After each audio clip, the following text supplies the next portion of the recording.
Gastronomia: vinho feito na área de Coliseu só poderá ser consumido em 2025. Pequeno vinhedo foi construído no Monte Palatino, na Itália.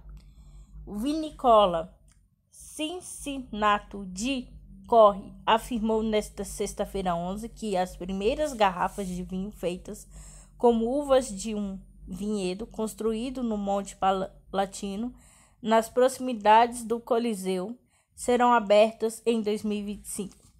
O pequeno vinhedo foi levantado na área de Vigana Barberini e as mudas de videira foram plantadas em abril deste ano. O projeto tem como objetivo valorizar o vínculo cultural e ético que a região mantém com as origens agrícolas da antiga civilização romana. A produção de 2025 será de cerca de 500 garrafas e o vinho não será um produto comercial e não estará à venda, explicou Giovanna Trisório, da Cincinnato de Corre, com a agência ANSA. Variante indiana da Covid-19 pode provocar gangrena e perda de audição, revelam médicos. A cepa, também conhecida como a variante Delta, pode estar associada a várias complicações. Enquanto o paciente com Covid-19 tem sido exposto a risco de aparecimento de outras complicações, entre as quais aumento da tensão cardíaca e fadiga severa, que pode permanecer durante meses após diagnóstico. Os novos sintomas relatados da variante indiana deram um foco renovado ao controle da propagação da doença na Inglaterra e na Escócia. As primeiras evidências sugerem que a cepa que se tornou dominante lá apresenta um risco mais elevado de internação hospitalar, escreveu Bloomberg. A variante Delta também é conhecida como B1.1.617.2. Nos últimos 6 meses já se espalhou para mais de 60 países, provocando restrições de viagens internacionais. Abdul Ghanfur, médico de doenças infecciosas no Hospital Apollo Chennai, no sul da Índia, disse que agora tem sido registrado um maior número de pacientes com diarreia do que na onda inicial da pandemia. No ano passado, passamos que havíamos aprendido sobre o nosso novo inimigo, mas isso mudou. Este vírus tornou-se tão imprevisível, disse o médico. As variantes beta e gama, detectadas pela primeira vez na África do Sul e no Brasil, respectivamente, mostraram poucas ou nenhuma evidência de desencadear sinais clínicos incomuns, de acordo com um estudo realizado em maio por pesquisadores da Universidade de Nova Gales do Sul, UNSW na sigla em inglês. Alguns pacientes desenvolveram microtrombos ou pequenos coágulos sanguíneos tão graves que eles podem provocar a morte do tecido afetado e, por conseguinte, desenvolvimento de gangrena, disse Ganesh Manudhane, um cardiologista de Mumbai que já tratou nos últimos 2 meses 8 pacientes por complicações trombóticas no Hospital Savin Hills. Em 2 dos pacientes foi necessário a amputação de dedos ou de um pé. Vi 4 casos ao longo de todo o ano passado e agora é um paciente por semana, incluiu o cardiologista indiano com a agência Sputnik Brasil. Bolsonaro disse que Barroso, presidente do TSE, não sabe de nada. Em transmissão ao vivo pela internet, o presidente assegura que bastará a aprovação da Câmara ao voto impresso para ele ser colocado em prática. O ministro fala que também será necessário a liberação do CTF. Com o hábito de lançar suspeitas sem provas sobre o sistema eleitoral brasileiro, o presidente Jair Bolsonaro usou sua live semanal desta quinta-feira 10 para desafiar o presidente do TSE, Tribunal Superior Eleitoral, o ministro Luiz Roberto Barroso, em relação à implantação de voto impresso. Se o Congresso aprovar o voto impresso, vamos ter eleição. Como o voto impresso aponta final, não se discute, mas este assunto é o ponto final, disse Bolsonaro. O Congresso discute uma proposta de emenda constitucional sobre este tema. Na prática, não se trata do voto impresso diretamente, mas sobre a impressão em papel de um comprovante do voto dado na urna eletrônica, que seria mantida nas eleições. O crítico da medida, Barroso, que é ministro do CTF, condicionou a implantação e aprovação dos parlamentares e avaliação pelo Supremo Tribunal Federal. Cada um de nós deve respeitar a Constituição, respeitar o parlamento brasileiro, respeitar as decisões nossas, respeitar as decisões de vocês, também do judiciário. Não se meter em tudo. Se não for judicializado, vamos cumprir. Vai cumprir sim, afirmou Bolsonaro. Se o Congresso promulgar a PEC do voto auditável impresso, teremos eleições com voto impresso em 2022. O ponto final não discute mais este assunto. Não tem que ninguém dar palpite. Ninguém completou. O presidente é um tom de voz exaltado. Em uma comissão da Câmara, Barroso disse que na quarta-feira 9, que se o Congresso Nacional decidir que deve ter o voto impresso e o Supremo validar, vai ter o voto impresso, mas vai piorar a vida, vai ficar bem pior. Barroso listou aos parlamentares todas as dificuldades de implantar o voto impresso no país. O custo é de 2 bilhões. Necessidade de realizar licitação para compras de urna. Aquele que considerou o pior problema, o risco de quebrar do sigilo. Os meus problemas com o voto impresso são quebra de sigilo. Fraude, disse magistrado aos deputados. Na live, Bolsonaro chamou Barroso de dono da verdade. Quer dizer que se alguém entrar com uma ação no Supremo, você vai despachar lá que não vale a PEC. Aí emenda a Constituição dos deputados e senadores. Não tem cabimento isso, disse Bolsonaro. O presidente da República também afirmou que o presidente do TSE não sabe nada. Vamos respeitar o Congresso Nacional. Não fica com filigranas, dando uma de uma pessoa que sabe tudo. Não sabe nada, não sabe o que é o voto de uma pessoa numa comunidade, não sabe o voto no sertão da vida deste Brasil por aí, o que acontece, disse Bolsonaro. Levantamento da Folha mostrou que o Brasil, Bangladesh e Butão são os únicos países que adotam a votação por urna eletrônica, sem registro em papel em larga escala, em eleições nacionais. O Brasil, porém, nunca houve evidências de fraude nas urnas eletrônicas, em uso desde 1996.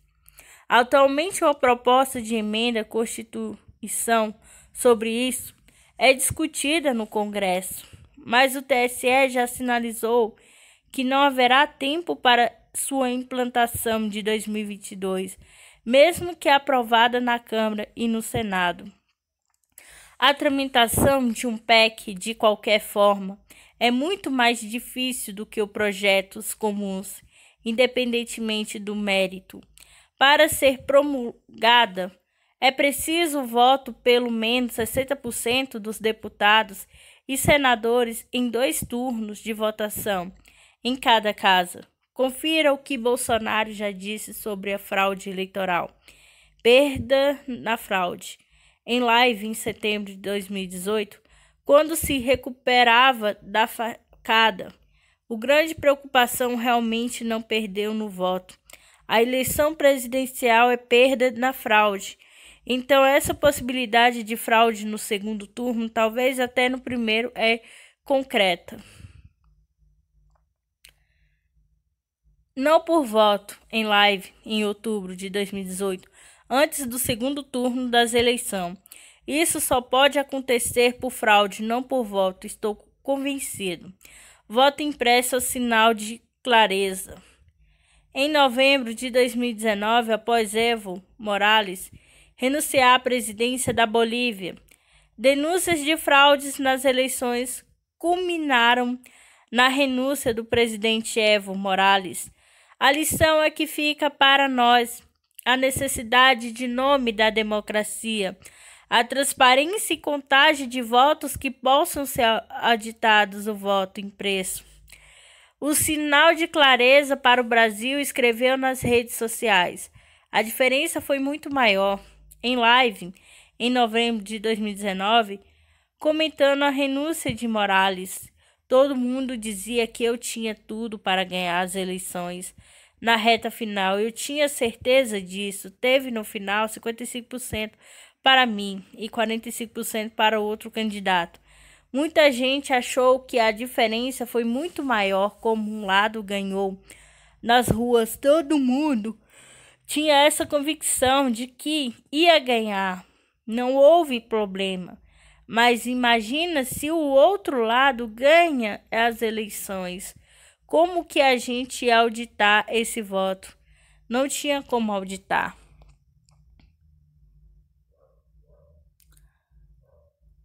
Supostas provas. Durante o evento em Miami, em março de 2020, pelas provas que tenho em minhas mãos que vou mostrar brevemente, até hoje o presidente não apresentou o material. Eu fui eleito no primeiro turno, mas no meu entender teve fraude e nos temos não apenas palavra, temos comprovado brevemente. Quero mostrar o porquê precisamos provar no Brasil um sistema seguro de apuração de votos, caso contrário possível de manipulação e de fraudes. Vão querer que eu prove em novembro de 2020, após votar no pleito municipal. A minha eleição em 2018 só entende que foi eleito porque tive muito voto. Se a reclamação que o cara teria votar no 17 e não conseguia, vão querer que eu prove, e sempre assim o cara botava num pingo de cola na tecla, sétimo tipo de adulteração. Teve muita fraude lá. Em novembro de 2020, comenta as eleições americanas após votar no pleito municipal. São minhas fontes que dizem que realmente teve muita fraude lá. Isso ninguém discute, só foi suficiente para definir um outro lado. Eu não sei. E no papelzinho, em conversa com apoiadores em dezembro de 2020, dá informação falsa sobre as eleições para a presidência da Câmara dos Deputados, que adota o sistema eletrônico desde 2017. O que é comum na Câmara? Não sei como está agora as eleições. Na mesa diretora para presidente, no papelzinho, não sei como vai ser esta agora. Pior que os Estados Unidos. Em janeiro de 2021, ao comentar a invasão do Congresso americano, se nós não tivermos o voto impresso de 22, uma maneira de editar o voto, nós vamos ter problema pior que os Estados Unidos. Doria ironiza Bolsonaro, dorme sonhando com minha calça, acorda pensando na minha sunga apertada. Em resposta às críticas feitas pelo presidente nesta quinta 10 sobre sua estada em um hotel tomando sol sem máscara, o governador de São Paulo respondeu a Bolsonaro através do tweet irônico. João Doria comentou nesta sexta 11 a declaração do presidente sobre seus trajes de banho em uma piscina de hotel no Rio de Janeiro. No último fim de semana, segundo o governador, o presidente dorme pensando em sua calça e sunga apertada. Depois de ter tomado 2 doses de antirrábica, Jair Bolsonaro passa de raivoso para apaixonado. Ele dorme sonhando com minha calça apertada e acorda pensando na minha sunga apertada. É muito amor, tenho de lua, deve estar morrendo de ciúmes. Tenho de lua, tenho da lua.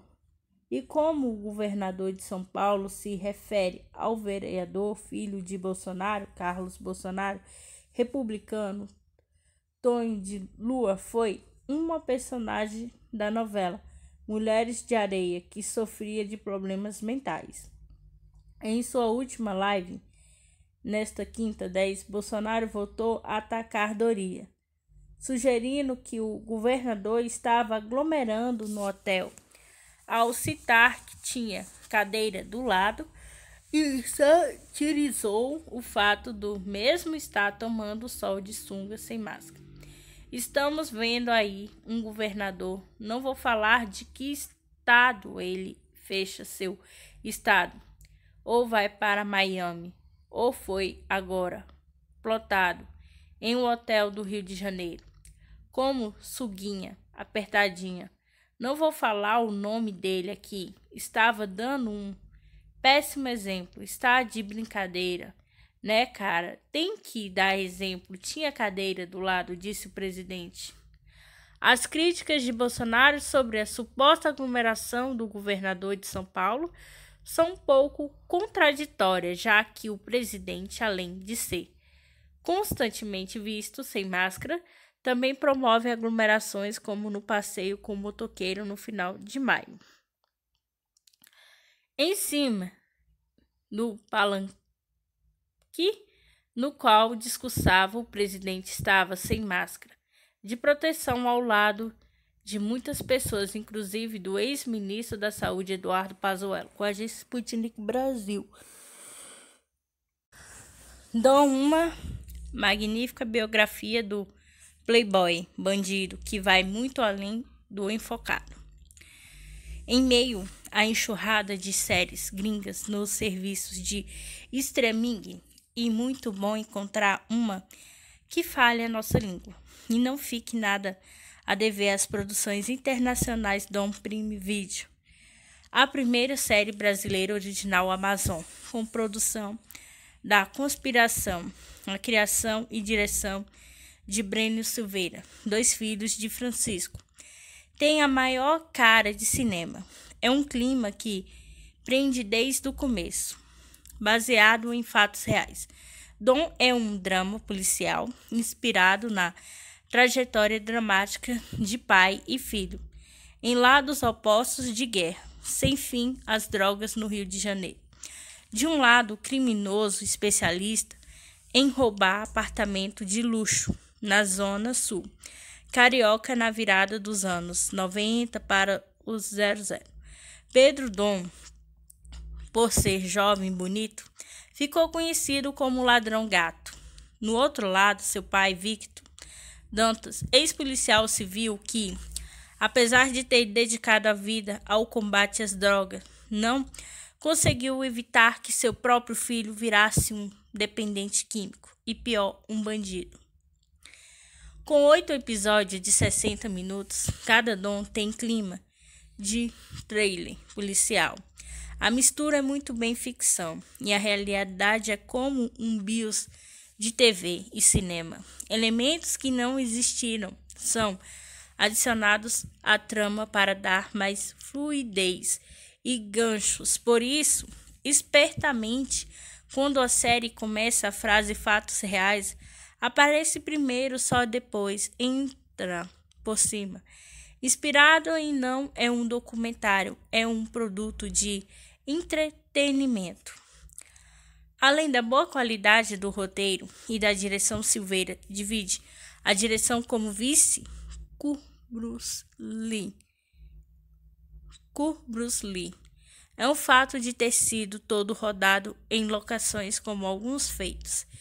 Que mais chama atenção em Dom é o talento de seus atores, do principal aos coadjuvantes, Gabriel Leone, da Corpo e Alma, e Pedro Dom. Uma entrega impressionante ao papel, e todos os atores que interpretam os integrantes de sua gangue, bem como o ator que faz o pai de Dom quando o jovem Felipe Bragança, não ficam através, alternando entre ações e aventura, drama. Dom também, acompanhado pai de Pedro, Victor Dantas Fávero Talesani, outra performance notável que na adolescência acaba ingressando no serviço de inteligência da polícia.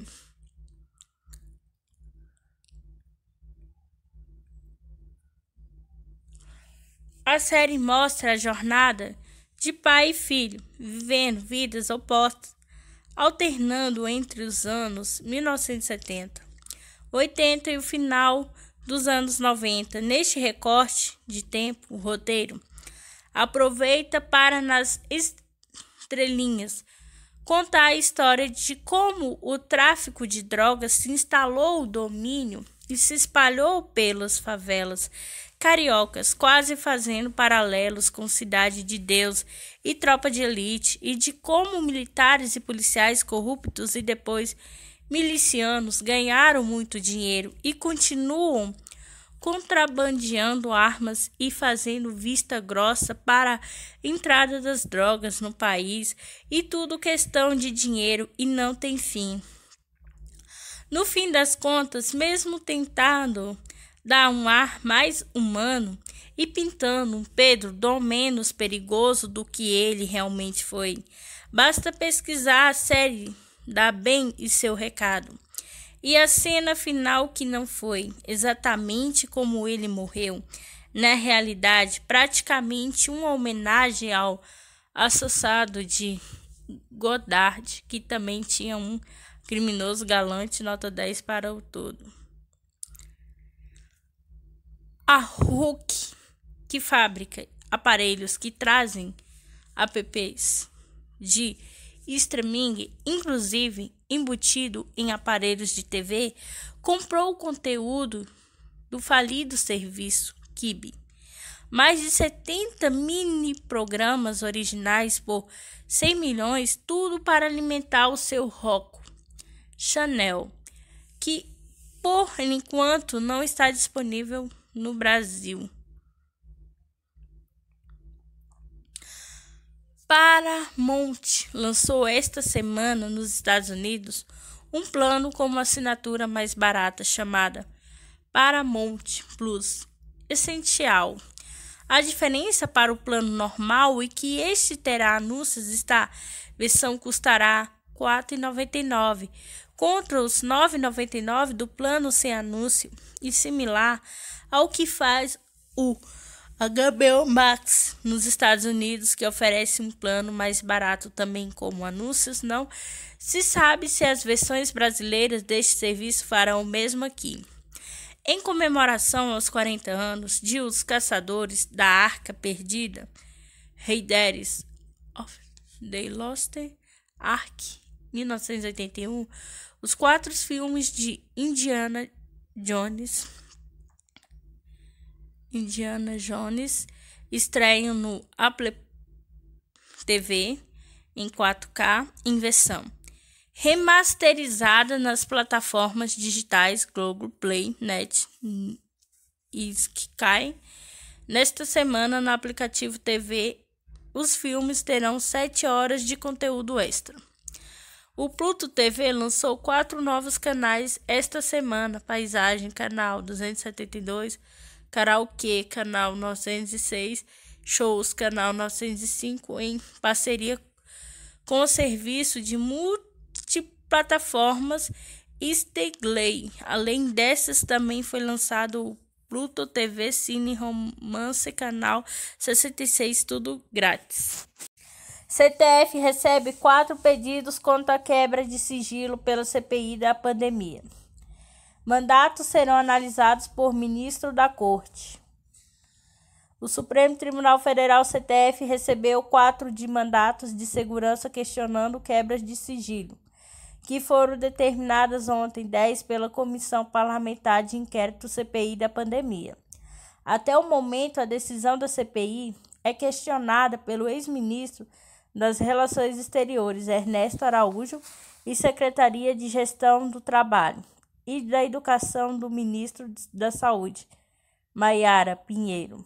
O secretário de Ciências e Tecnologia do Ministério, Hélio Angotti, o ex-assessor especial da pasta, José Erdiman de Araújo. Na sessão de ontem, a comissão teve 23 novos requerimentos aprovados. Também terão os sigilos quebrados. O assessor internacional da Presidência da República, Felipe Martins, o empresário Carlos Wizard e o virologista Paolo Zanotto. Há ainda quebra de sigilo bancário, fiscal, telefônico e telemático das empresas PPR, profissionais da publicidade reunidos, Arteplan e Célia Y2, propaganda, todos responsáveis pela publicidade institucional do governo desde 2020 com a Agência Brasil. Brasileiros foram tratados como animais como teste de imunização de rebanho, diz médico da Fiocruz na CPI. Segundo o médico, tanto a tese da imunização de rebanho quanto o Plano Nacional de Imunização foram linhas seguidas que não levaram a um combate expressivo do vírus no Brasil.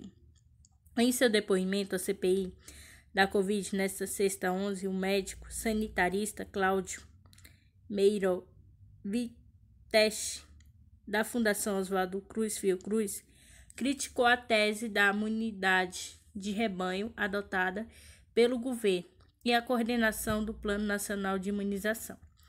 Para Meiro Viteste, o termo imunidade de rebanho se aplica a animais. Considera que foi justamente dessa forma que a população brasileira foi tratada diante da pandemia da Covid-19. O rebanho se aplica a animais e fomos tratados dessa forma.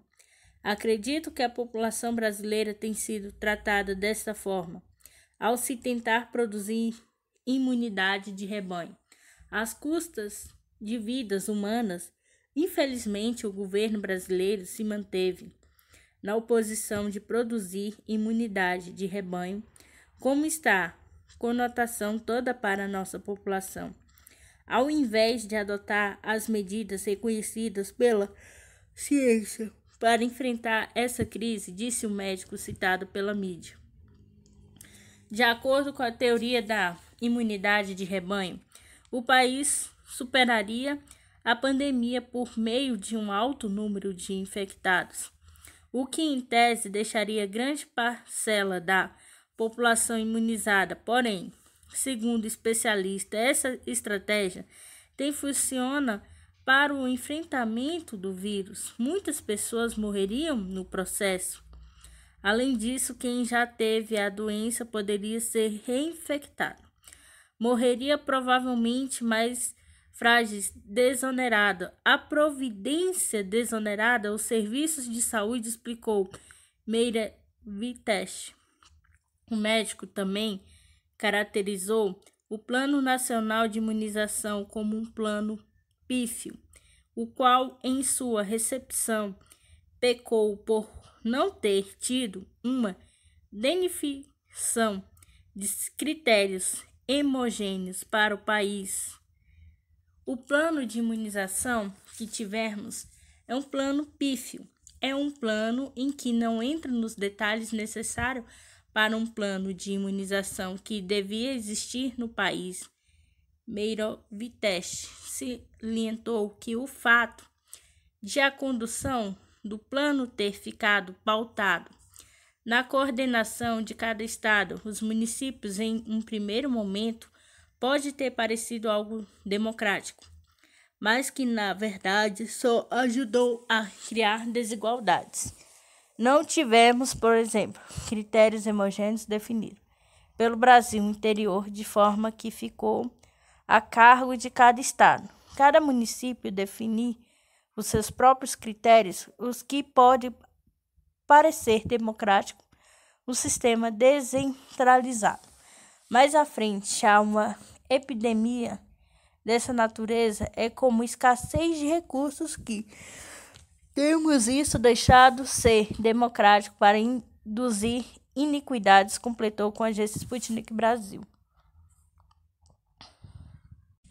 Após ser vaiado em avião, Bolsonaro responde a passageiros deviam estar viajando de jegue. Presidente se irrita com protestos ouvidos ao entrar em avião no aeroporto de Vitória, no Espírito Santo, para cumprimentar a tripulação. É a primeira vez desde o início de seu mandato que o presidente visita o estado. Ao entrar em um avião, nesta sexta 11, para cumprimentar a tripulação e passageiros no aeroporto de Vitória, o presidente Jair Bolsonaro foi vaiado e xingado pelas pessoas que se encontravam dentro da aeronave.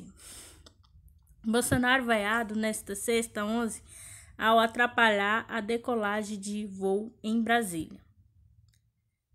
Ao ouvir os insultos do fundo do avião, o presidente debochou dos passageiros que o criticavam e disse que deveria estar viajando de jegue. Vocês estão bem hoje, hein? Quem fala fora Bolsonaro devia estar viajando de jegue, não de avião. Ou não é para ser solidário ao candidato deles. O presidente teria feito referência ao ex-presidente Luiz Inácio Lula da Silva, que é nordestino, quando disse ao candidato deles.